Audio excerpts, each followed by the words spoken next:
Saludos cordiales, profesor, y bienvenido a nuestra presentación sobre el caso asignado Luz Parral Sociedad Anónima versus Superintendencia de Electricidad y Combustibles. Para relatar el caso los dejo con mi compañero Alonso Barrera. Bueno, tal como mencionó mi compañero, yo soy Alonso Barrera y en estos momentos me tocó explicar en formato de relatoría las pretensiones del recurrido y del recurrente. En relación a este caso, se deduce un reclamo de ilegalidad por parte de Luz Parral en contra del ordinario número 297 y también en contra de la resolución exenta número 32.959, ambas emitidas por la Superintendencia de Electricidad y Combustible de la ciudad de Talca. Se menciona por parte del recurrente, que en este caso sería Luz Parral, que el ordinario número 297 estaría contraria a derecho, por lo tanto, según el artículo 19 de la ley 18.410, Luz Parral estaría facultada a proceder en contra de este. También cabe señalar que en contra del ordinario número 297 se dedujo oportunamente un recurso de reposición, esto según el artículo 18, letra A, de la misma ley 18.410. Contextualizando este reclamo de ilegalidad, todo comienza con un reclamo efectuado por el señor Juan Villalobos Tapia en contra de Luz Parral, puesto que él mencionaba que existían ciertos desperfectos en su conexión eléctrica y también que los cobros del medidor eran improcedentes a su vivienda. Por tal, Luz Parral procede a ir a la vivienda del señor Juan Villalobos Tapia, percatándose que efectivamente existían problemas en la conexión y además el medidor estaba refacturando medidas que no eran las correctas, por lo cual proceden a cambiar el medidor de luz. Ante esto, también se lleva a refacturar el consumo de los meses de mayo, junio, julio, agosto y septiembre del año 2018, y rebajando así una suma de 435.831 pesos, quedando la deuda del señor Juan Villalobos en un total de 341.770 pesos. Luego, 18 meses después, el señor Juan Villalobos Tapia reflota su reclamo ante Luz Parral, mencionando que seguían los cobros indebidos en su vivienda y para ese entonces él mantenía ya una deuda de 3.140.279 pesos. Ante esto, la Superintendencia de Electricidad y Combustible de la ciudad de Talca acude a este reclamo y en base al ordinario número 297 ordena a Luz Parral que en un plazo de 10 días debe refacturar la cuenta de abril del año 2020 en base al consumo que se hizo 2 años anteriores, específicamente los meses de diciembre del año 2017. Ante este ordinario número 297, recibido por parte de Luz Parral, se procede a efectuar un recurso de reposición en contra de el cual fue rechazado por la Superintendencia con los argumentos de que era inconsistente de que en una vivienda de tales características presentara un consumo de esas magnitudes y además se le reprochó a Luz Parral no haber cortado el suministro eléctrico de acuerdo a lo que menciona la ley, específicamente en el artículo 147 del decreto 327. Por tanto, señalado lo anterior, las ilegalidades cometidas y las ilegalidades que alega en este caso el recurrente son desconocer la aplicación del artículo 123 del reglamento de la Ley General de Servicios Eléctricos y también ordenar refacturar el consumo mensual en base a casos que no están previstos en la ley. Por cuanto a la parte del recurrido, no presenta alegación en la Ilustrísima Corte de Apelaciones de Talca, tomando la decisión de retrotraer lo dispuesto en el ordinario número 297, tomando la decisión de en un plazo de 30 días nuevamente investigar este caso y tomar una nueva decisión.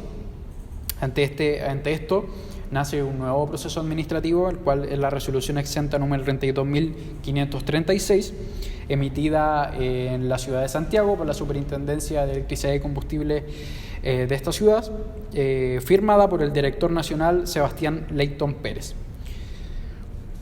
Tras esta nueva resolución efectuada por la Superintendencia de Electricidad y Combustible, nace un tercer interviniente en este caso, el cual sería el mismo señor Juan Villalobos Tapia, puesto que él menciona que esta resolución está ilegal y contraria a derecho. con los siguientes argumentos. En primer lugar, señala que el artículo 53 de la ley 19.880 efectivamente faculta a la superintendencia a actuar a petición de parte u de oficio en contra de algún acto administrativo que vaya contrario a derecho. No obstante ello, debe haber una audiencia previa para presentar las alegaciones de las partes.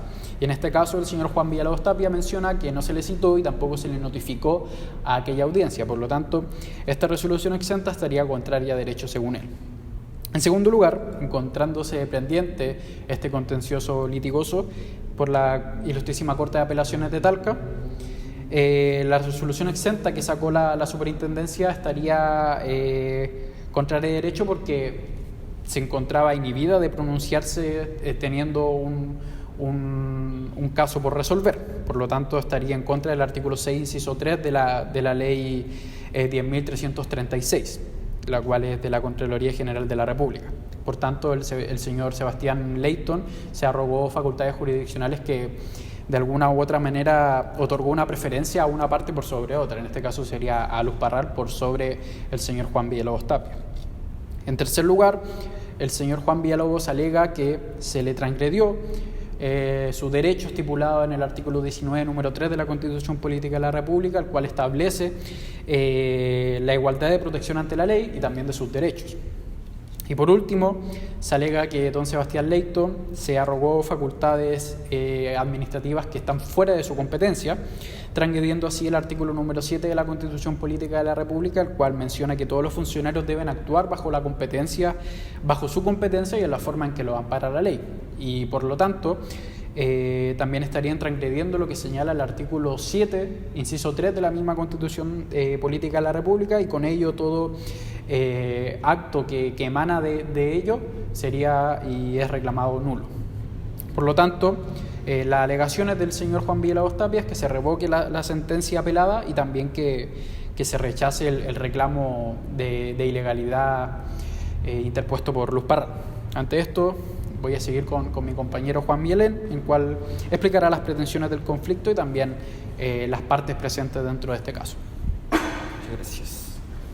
Bueno, este conflicto inicia cuando Juan Villalobos Tapia, domiciliado en Talca, la región del Maule, decide interponer reclamo mediante la vía de correo electrónico a la compañía de luz eléctrica Luz Parral.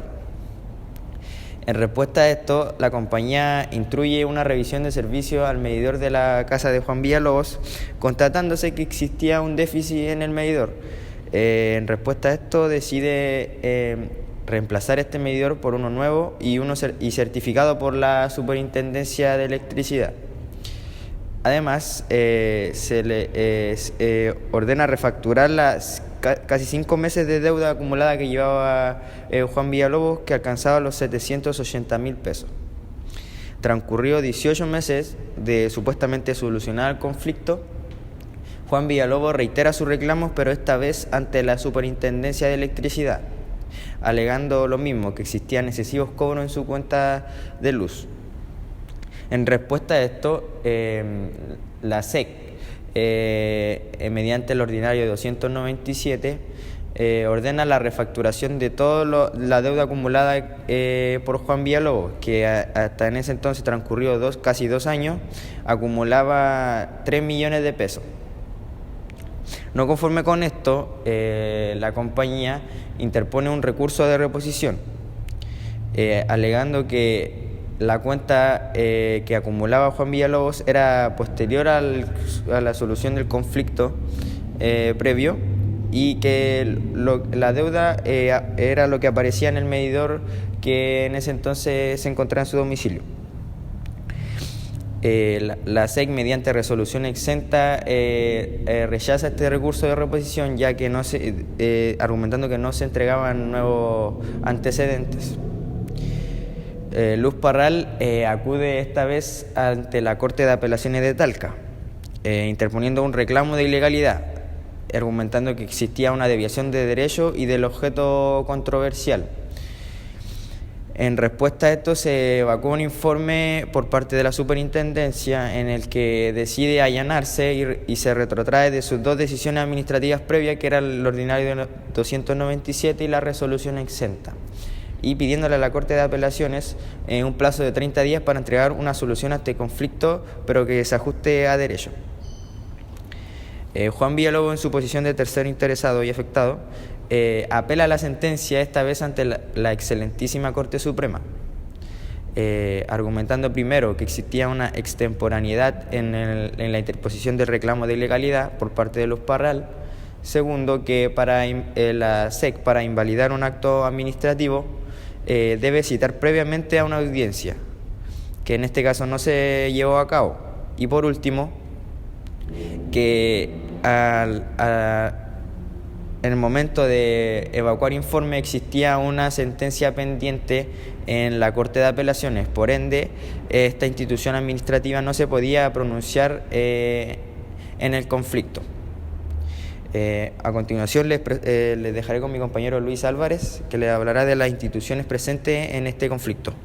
Prosiguiendo con el caso, pudimos identificar dos organismos públicos. Número 1, la Superintendencia de Electricidad y Combustible, y número 2, Carabineros de Chile.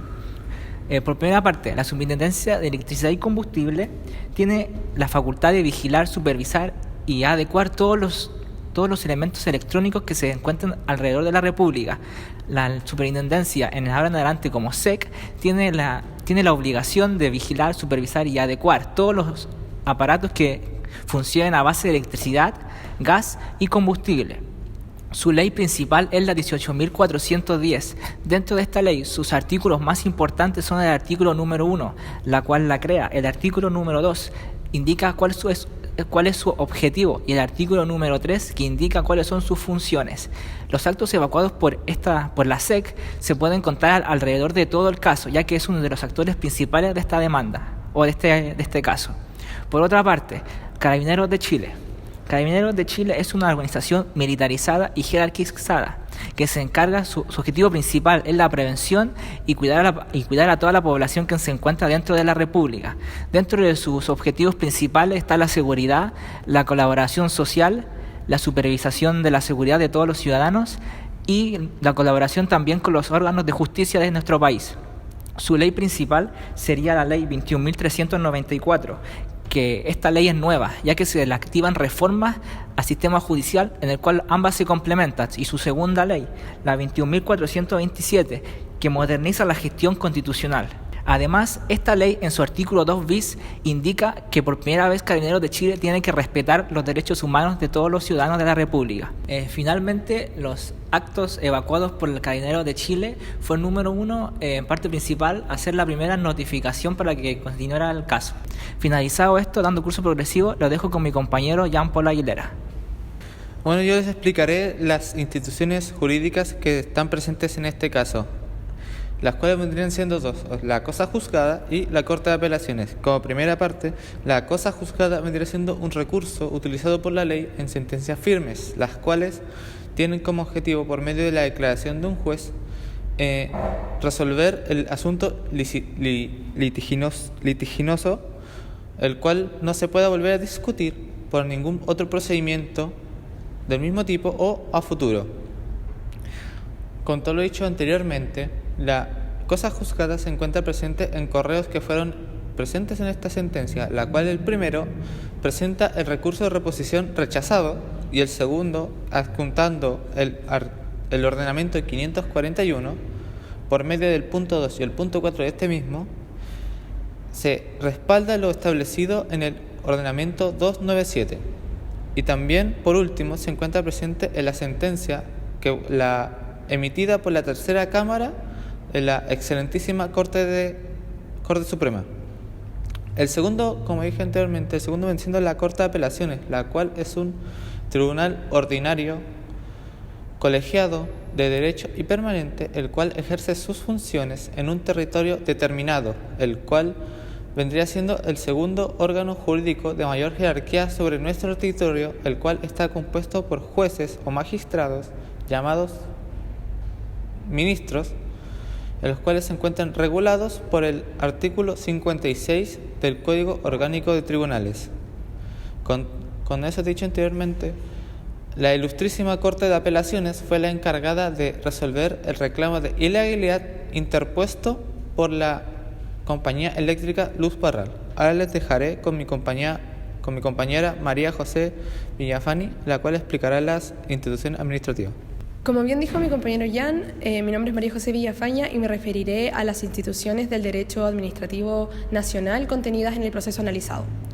En primer lugar, identificamos el reclamo de ilegalidad, que corresponde a un método de impugnación que tiene por objeto lograr modificar, enmendar o anular resoluciones o que se subsanen omisiones ilegales dictadas por los funcionarios en el ejercicio de la función público-administrativa. Esto ante la Corte de Apelaciones correspondiente al domicilio del reclamante. En este caso en particular, identificamos el reclamo de ilegalidad en contra del acto que impone sanciones administrativas por parte de la Superintendencia de Electricidad y Combustible, o SEC, regulado por los artículos 18 y siguientes de la Ley 18.410, que crea este organismo público. Las personas naturales o jurídicas que estén sujetas a la fiscalización de la SEC podrán ser objeto de ciertas sanciones en el caso de que incurran en infracciones de las leyes y reglamentos que tengan relación con electricidad, gas y combustible. Estas sanciones se determinarán según la importancia del daño causado, el porcentaje de usuarios afectados, la culpabilidad en quien cometió la infracción, entre otros, y serán impuestas por resolución del superintendente. Los afectados que estimen que las resoluciones de la superintendencia no se ajustan a la ley o a cualquier disposición que corresponda aplicar, podrán presentar el ya mencionado reclamo de ilegalidad dentro de un plazo de 10 días hábiles ante la Corte de Apelaciones que sea competente para conocer de este. Posteriormente, la Corte de Apelaciones hará traslado de la reclamación a la superintendencia, notificándola por oficio, y esta dispondrá de un plazo de 10 días hábiles desde la notificación para decretar medidas. En cuanto al proceso analizado, el reclamo de ilegalidad es precisamente el que da origen al asunto contencioso en el Poder Judicial ante la Corte de Apelaciones de Talca. Una segunda institución del derecho administrativo nacional contenida en este proceso es la invalidación. La invalidación de un acto administrativo se concreta a través del ejercicio de la potestad invalidatoria que confiere el ordenamiento jurídico, dando así lugar al nacimiento de un acto administrativo invalidatorio. La autora Julia Poblete define la invalidación como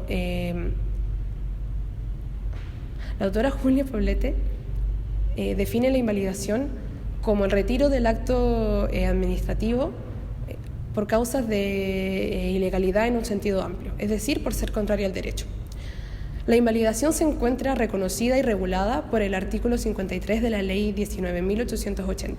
Esta disposición establece que la autoridad administrativa puede invalidar un acto que sea contrario al derecho siempre que lo haga dentro del plazo de 2 años desde la notificación. La invalidación actúa con efectos retroactivos y puede ser total o parcial. Evidentemente, si es total, esta afectará al acto administrativo en su totalidad, y si es parcial, no afectará a aquellas disposiciones del acto que sean independientes de la parte que se pretende invalidar, manteniendo esta su vigencia. Existen 3 requisitos para la procedencia de la invalidación. En primer lugar, es la existencia de un acto administrativo que sea ilegal, contrario al derecho. Es decir, se refiere a una ilegalidad en un sentido amplio, como antijuridicidad, y no solo como una infracción a la ley. El acto administrativo que se puede invalidar puede ser tanto como uno que sea contrario a la Constitución, como uno que infrinja ciertas normas regulatorias. El segundo requisito consiste en la necesidad de invalidar previa audiencia del interesado. Es decir, debe notificarse al interesado durante el procedimiento invalidatorio, comunicándosele de la existencia de un vicio y de la intención de la autoridad administrativa de invalidarlo, además de citarlo a una audiencia en la que pueda exponer lo que estime pertinente al respecto. Por último, el tercer requisito es que la invalidación se presente dentro de un plazo máximo de 2 años desde que el acto administrativo entre en vigencia. Una vez transcurrido este plazo, no podrá presentarse una invalidación al acto administrativo. En el presente caso, la invalidación se encuentra presente en un intento de impugnación a la resolución exenta 32.959, a través de una nueva resolución exenta dictada por don Sebastián Leighton, director nacional de la SEC. Para finalizar con este análisis, le concedo la palabra a mi compañero Álvaro Vera. Para analizar el caso presente, primero es necesario hablar sobre el acto invalidatorio, del cual no me extenderé más allá de decir que, según las bases de la legalidad encontradas en el artículo número 6 y número 7 de la Constitución Política de la República, el tribunal decidió por oficio declararlo nulo. Pero, más allá de eso, mis compañeros se han referido a él de forma lata. Y entrando al asunto más importante y que consideramos más llamativo del caso, entramos al fondo, a la materia necesaria para resolver el caso que originó todo este asunto. En este caso tenemos que entender el artículo 123 del Reglamento de Ley General de Servicios Eléctricos, el cual, explicado de manera sencilla, dice que un cobro realizado a través de un aparato funcional que registra los consumos de energía será válido para realizar una facturación de acuerdo a ellos. Aterrizándolo al caso, se podría decir que lo que cobra un medidor eléctrico sería válido mientras el medidor funcione clínicamente correcto. Y es ahí donde la excelentísima Corte Suprema decide interpretar la norma más allá de su tenor literal, yéndose al espíritu, en el cual, según las pruebas presentadas por don Juan Villalobos Tapia, deciden darle razón, puesto que los cobros no se ajustaban a la realidad presente, siendo una vivienda que no alcanzaba consumo eléctrico suficiente como lo establecía la distribuidora de electricidad. Es por esto que finalmente deciden rechazar el fallo previo de la Corte de Apelaciones.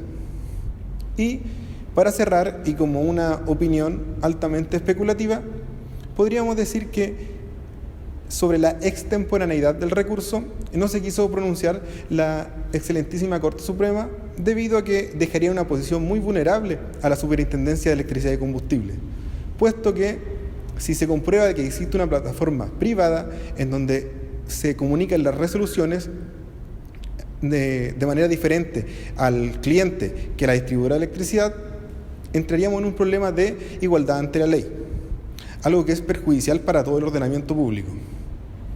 Y con esto concluimos nuestra presentación, espero que haya sido de su agrado y nos despedimos.